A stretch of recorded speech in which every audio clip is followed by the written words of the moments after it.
Hi, this is Stefan Evers from eManage One, and today I have Clint from the System Center again for the second video of a series of videos we're doing for the Haworth Web Services.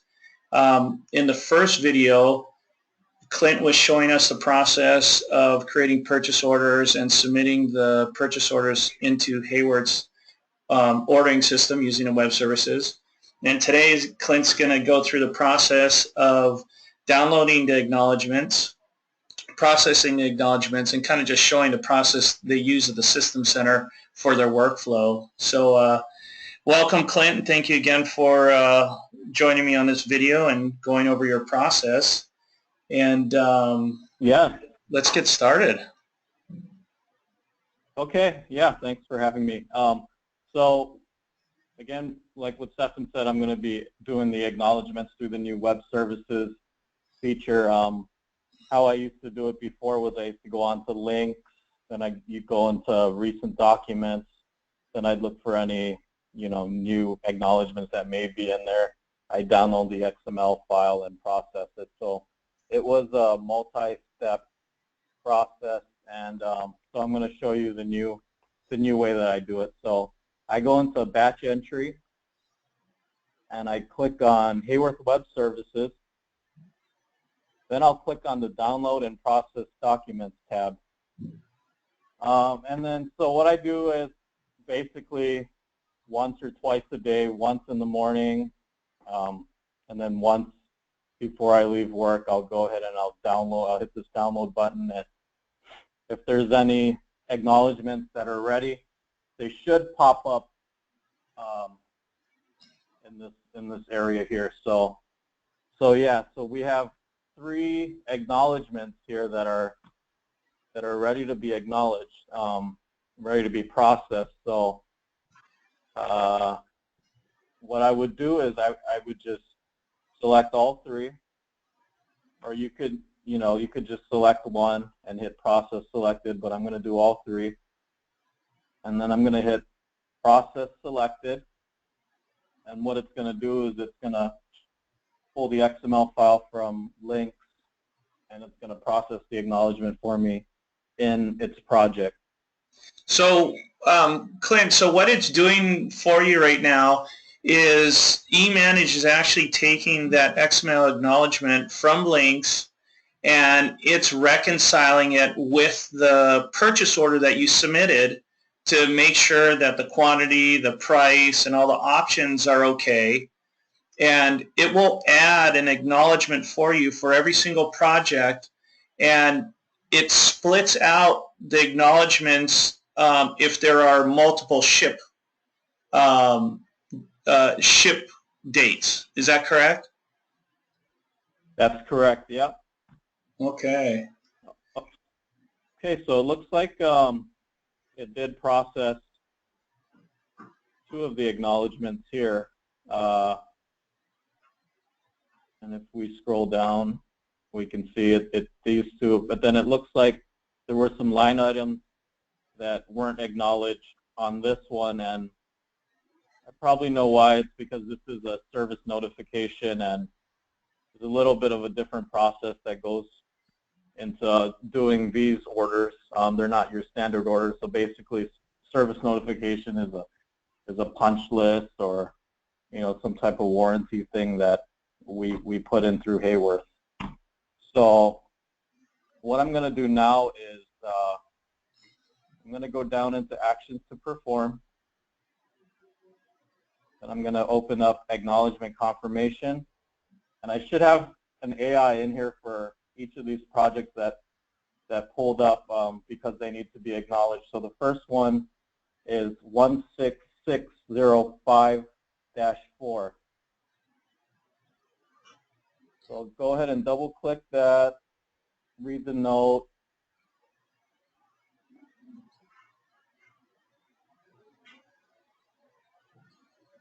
And then if you remember from our previous video, this project has 3 different Haworth orders. So links only got to doing the acknowledgement for 16605-4.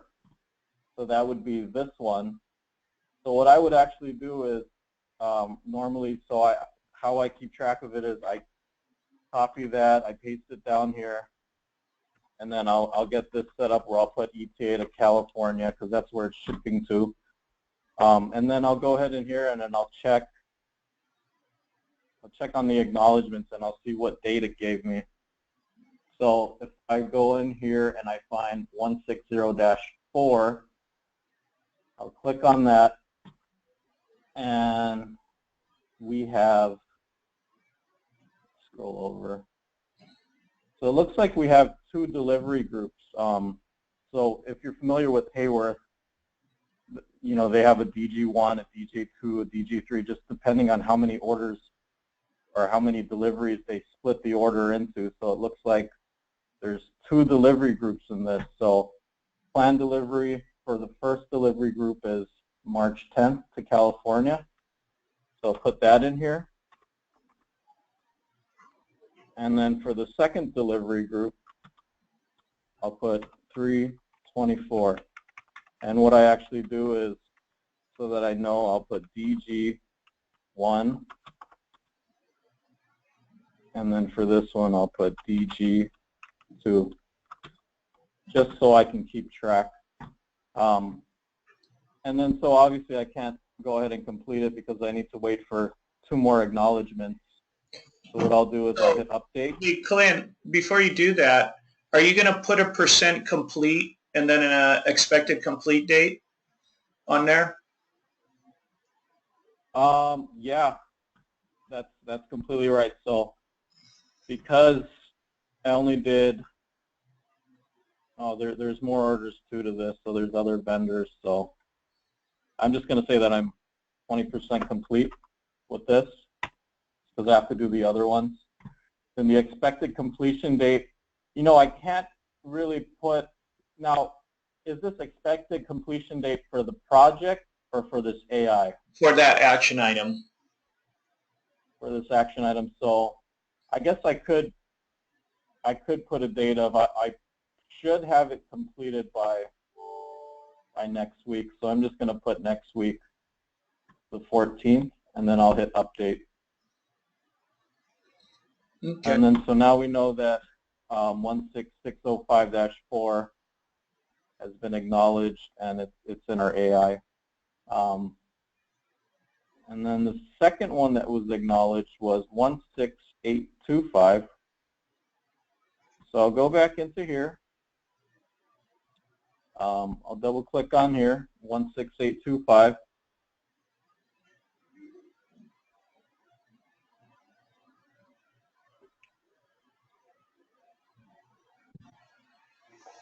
And then it'll bring the action item up for acknowledgement confirmation, and it'll also bring the project up as well. So what I would do is I would go into modules again, acknowledgements, and then I'd select this one, and there it is. It was created today, 2-7, and its planned delivery date is 3-3. So if you look here, when I first created the AI, and when I first created this order, I had requested a 3-3 ship date. So Haworth hit that date, so we're good. Just going to copy that, paste it down here, and then I'll put my ETA to California is 3/3. And then this is an extra step that I take because we're in Hawaii.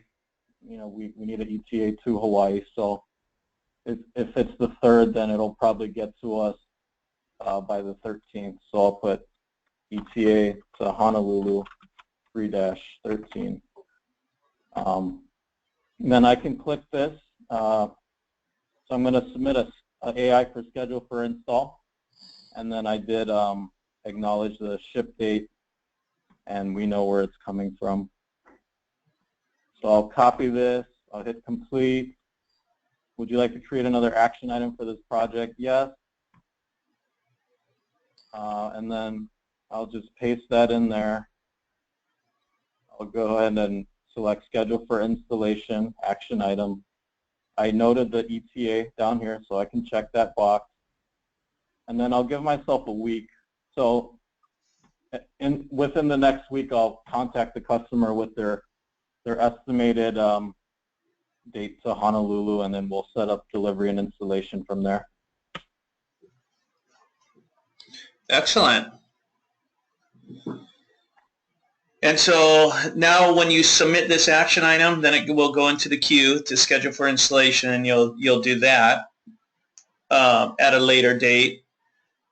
On those action items, as you completed those action items for the acknowledgement confirmation, then it sent an alert back to the salesperson to let them know that those items were acknowledged, and it also updated the status of the project to acknowledged. And one of the things that as well as for tracking purposes on the Today tab here is any vendor acknowledgments that are created will be listed in this vendor acknowledgments grid, and then whatever has not been acknowledged, purchase orders not fully acknowledged, will be listed in this grid, so that Clint will still be able to keep track of what has been acknowledged and what has not been acknowledged. So, well, excellent. And that was pretty simple. As far as previously, you would have to go to links, like you said, look at the open documents, and then download them one by one, and then reconcile them. And now all you're just doing it with one click to download, 2 clicks to select them, and 3 clicks to process, and then you close the window after it's processed. Now, if there's a variance between the pricing, eManage will also show you that variance. So right here, it's listing all the purchase orders that have been acknowledged, and then these are the line items with balance not acknowledged. And then if there's a variance between pricing, it's going to show another grid level showing you all the acknowledgments where there's variance in pricing, and then you could go and take a look to see if it's important. If it's a couple pennies, it's not important. If it's so many dollars, then it's important. Then you can look into it. But other than that, that seemed to be pretty simple. Clint, what do you think that's done as far as saving you time in your day of looking at these acknowledgments? Well, yeah, I can say that it saved a lot of time. Certainly made the process more simple. As you said, it's literally 3 clicks and it's acknowledged, whereas, like you said, the old process was signing into links, then having to search for the project, then downloading the XML, then processing it. So it is saving me a lot of time, and it's freed up my time to do some of my other project management duties, I guess. But yeah, it saved me a bunch of time. Excellent. Well, thank you again, Clint. I appreciate your time and going through this with us, and glad that it's working so well for you guys. And we'll look forward to maybe getting you online to do another video with us. So thanks a lot. Thanks for joining us. No problem, Stefan. Anytime. All right. Take care.